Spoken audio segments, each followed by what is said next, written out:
Hello, everyone. We are here for extra practice with Module 5. We have 5 questions. You notice questions 3 and 4 involve a Monte Carlo simulation. For that, we will work in R, but I will get started. Number 1 and number 2, I'm going to work on my iPad. Number 1. Discrete random variables x and y have the joint probability mass function given in this table. We want to calculate 6 things. Before I get started, maybe we can write down the marginal probability mass functions. So we can add over the x's to get the probability mass function for y itself. This would be 0.2. 0.5 and 0.3. And similarly, we can add over the y's to get the probability mass function for x itself. This would be 0.3, 0.4, and 0.3. Okay, well, now we can begin. Letter A, we want the probability x equals 4, y equals 1. You see, we can read this off of our table. X equals 4 and y equals 1 is here. We have 0.1.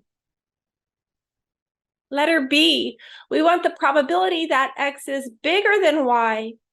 Let me just highlight where this happens. We can have x is 3, y is 1, x is 4, y is 1, x is 5, y is 1, and then it will also be here, here, and here. So everything in yellow is what I would like to add up. Maybe I will write all of these. We have 0.1 plus 0.1 plus 0.2, 0.1, and 0.2. Altogether, we have 4, 5, 6, 7, 0.7. We could also see 0.7 by taking 1 minus what's not highlighted, and what's not highlighted is 0.3. Okay, fantastic. Next one. Letter C. For this, let me erase my highlights. We want the probability x plus y equals 7.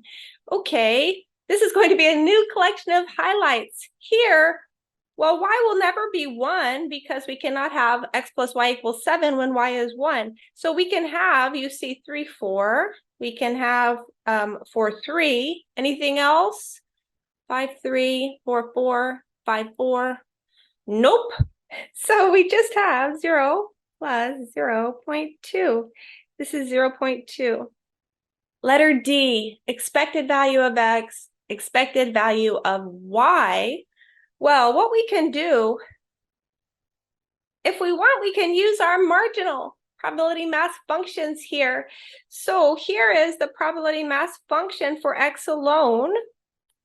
We can add, let's see, x times f of x plus x times f of x plus this final x value times f of x, like this. This is 4. Now, the expected value of y, the calculation is very similar. We can use the marginal probability mass function. Okay, expected value of y, we have 1 times 0.2 plus 3 times 0.5, and then plus 4 times 0.3. This is 2.9. Now, maybe I'll make some of this slightly smaller. The next question, letter E, this is about linear combination of random variables. So first of all, note that x and y are not independent. Maybe I should make this remark up at the top. So note x and y are dependent. We know that already without even calculating the covariance. Because, for instance, f of 5, 1 is 0, and that's not equal to fx of 5, which is 0.3 times f at y of 1, which is 0.2. Okay, so these two are dependent. However, it doesn't matter for expected value. No matter the random variables, expected value is linear. So we have the expected value of 2x plus y will be 2 times the expected value of x plus the expected value of y. And so we get 8 plus 2.9. This is 10.9. Now our formula for variance that we learned, well, this would not apply because it was for independent random variables, x and y. Now the last one asks for the covariance. I'm going to need a little bit more space. We mentioned this in the very first lesson of this module. So covariance, what we can do to calculate it, we can take the expected value of x times y minus the expected value of x times expected value of y. Now, what we have to do to calculate this, we have to add over all of these 9 entries, although 2 of them are 0. So really, there's going to be a sum of 7 terms. And we take x times y times the probability. Add that up. Okay, so maybe I'll do this in 2 steps. The expected value of x times y, we can take 1 times 3 times 0.1 plus 1 times 4 times 0.1 plus we have 3 times 3 times 0.2. We have 3 times 4 times 0.2. 3 times 5 times 0.1. 4 times 4 times 0.1. And finally, we have 4 times 5 times 0.2. What do we get when we add these 7 terms? Well, here I have 12. All right, so we're almost there. The covariance of x and y, this will be 12 minus this product, which is 4 times 2.9. And we get 0.4.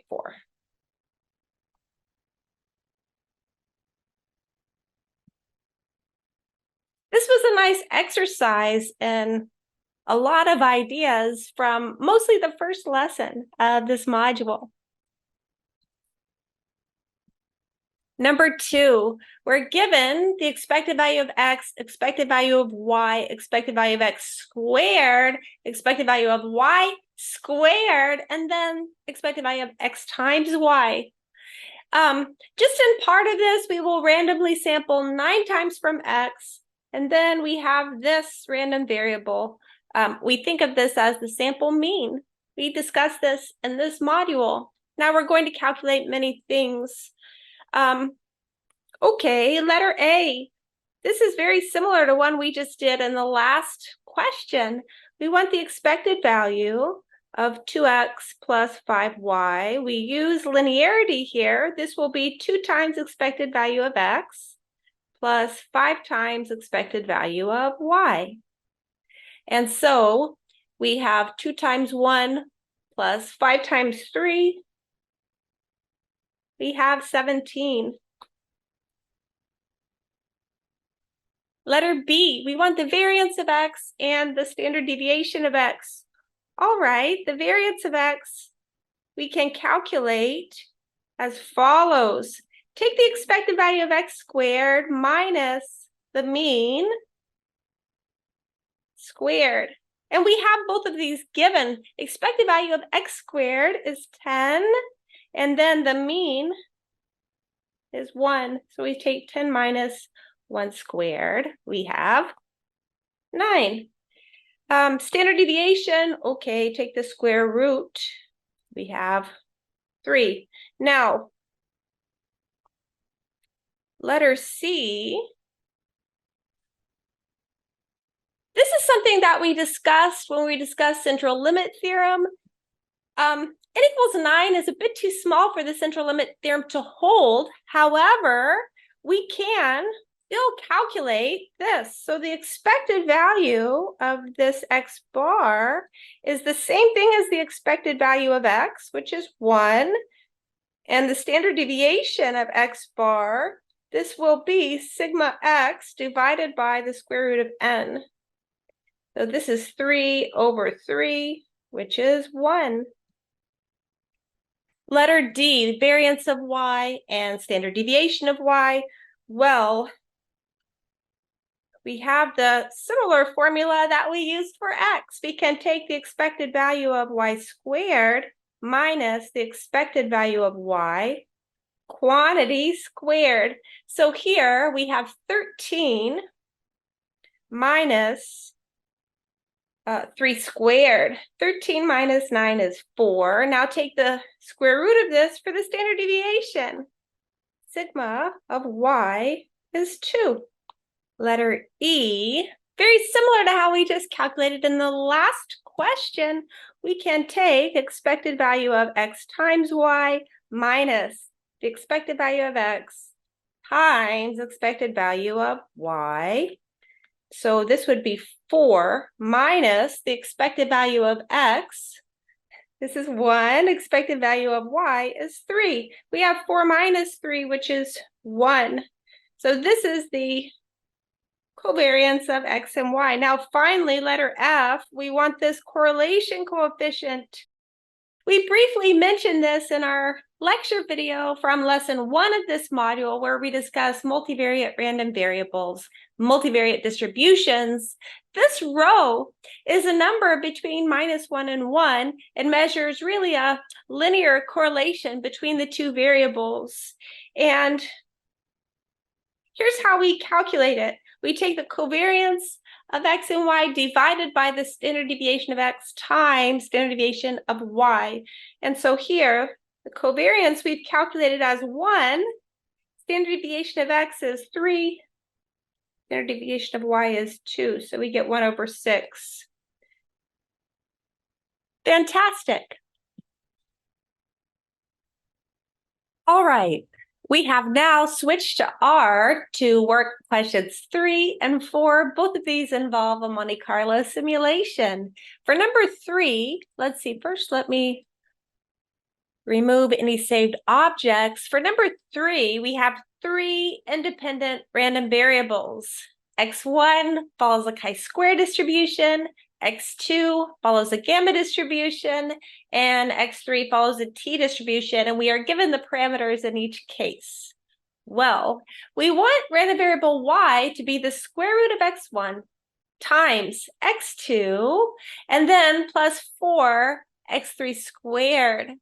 Use a Monte Carlo simulation to find the mean of y. Let's go. Okay, so let's do, what do I have? We will sample 1 million times from x1, x2, and x3, and then calculate random variable y. So far, I've defined x1, x2, and x3. Very nice. Okay, so random variable y is exactly as we read on the problems. We just take the square root of x1 times x2 plus 4 times x3 squared.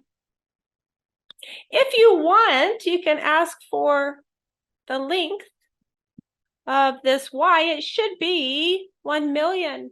So we have 1 million observations of random variable y, and we can calculate the mean.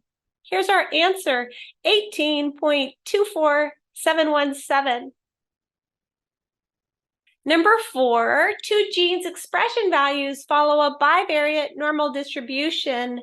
Capital X, capital Y denote their expression values, and we are given expected value of X, variance of X, expected value of Y, variance of Y, and the covariance. So we have everything we need for this bivariate normal distribution. In a trial, we have 50 independent measurements of their expression values. And then we want to approximate Here, we're using this X bar, Y bar. We think of this as the sample mean of X, sample mean of Y. We want to approximate the probability that X bar plus 0.5 is less than Y bar. Let's begin by doing this one time. So try to get 50 observations of X, 50 observations of Y, and we can ask, is this sample mean plus 0.5 of X less than the sample mean of Y? We have to first use library MVT norm. This is where we can sample from the bivariate normal distribution. So let's do this. We have this data 50. We have 50 observations of the bivariate normal distribution. And if we just ask, what is data 50? You can see random variable X is in the first column, random variable Y is in the second column, and I have 50 rows. Well, to calculate the X bar and Y bar, we can just apply to this data 50 the mean across each column. The mean of X is the first entry of this means, and mean of Y is the second entry. In fact, we could even ask to see what is means. First entry, mean of X, second entry, mean of Y, and I have those now saved as variables. So we can ask here, this is the kind of thing we want to do. Now, this is just one time. I don't have a probability here, but I can ask, is the mean of X plus 0.5 less than the mean of Y? And I get true. Of course, for one example, we can just look at it. We would have about 9.6 for the mean of X plus 0.5, and that's certainly less than 0.21. So what we've done so far is just kind of talked about doing this one time. So I have one X bar, one Y bar, and figuring out whether or not this statement, X bar plus 0.5 less than Y bar, is true. But I want a probability here. So far, it looks like the probability is 1, but of course, we cannot approximate a probability with just one sampling. So now we're ready to create a for loop. First of all, how many times do we want to do this? Let's see. How about 100,000? Okay. And then I can create a vector, which will be a vector. It'll be logical. It will have trues and falses. I'll call it X mean less. So I start my for loop. Now, we can run the exact same commands we just did. Take a sample of 50 from this bivariate distribution.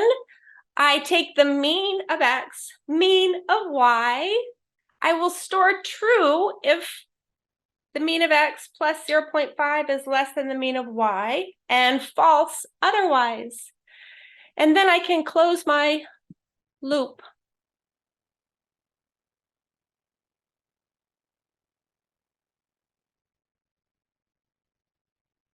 Okay, it finished. That took a little time, but we were doing something 100,000 times, which is a lot.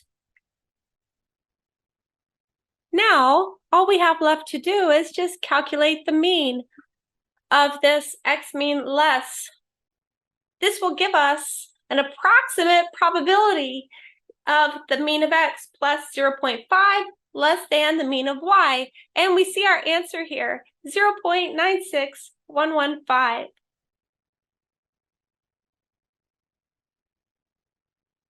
Number 5, last question. Suppose that for a certain microRNA, I'm going to highlight some things, of size 20, the number of purines is binomially distributed with p equals 0.7. Suppose there are 100 microRNAs, each independent of the other. Let Y denote the average number of purines in these 100 microRNAs. We want to calculate the probability that y is bigger than 14.5. Do not use a Monte Carlo simulation. Okay, this is a central limit theorem question.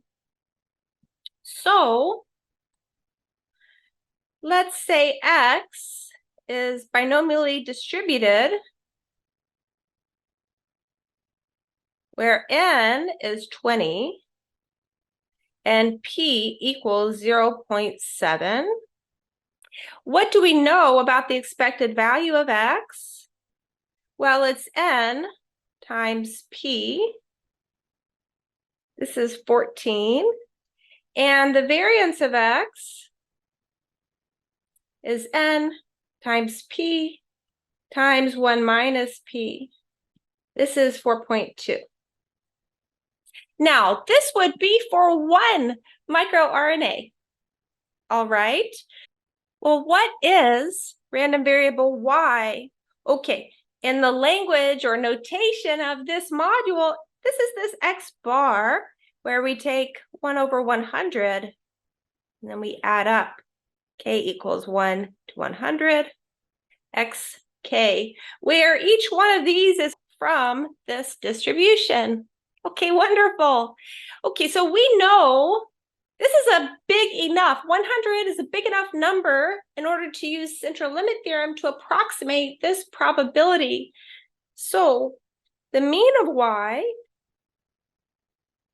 is the same thing as the mean of x. I'll write it in terms of standard deviation. The standard deviation of y, well, this will be the standard deviation of x, which is the square root of 4.2, divided by the square root of 100. Moreover, the central limit theorem, it says that y is approximately a normal distribution with mean 14 and standard deviation, this number, which I can write as the square root of 4.2 divided by 10.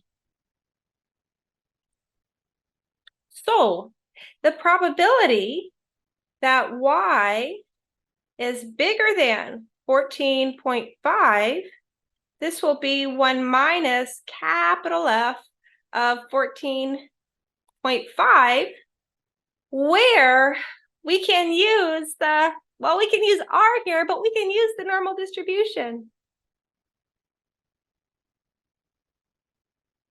Well, we can go back to R and run. Here, 1 minus, here, this is this capital F of 14.5, where we're working with the normal distribution, mean 14, and standard deviation given by the square root of 4.2 divided by 10. Okay, let's write this down.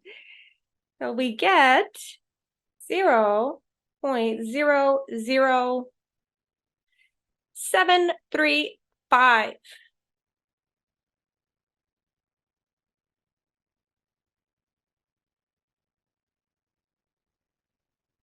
And here is a screenshot from the R command we just executed, included on this PDF. Well, thank you so much, students.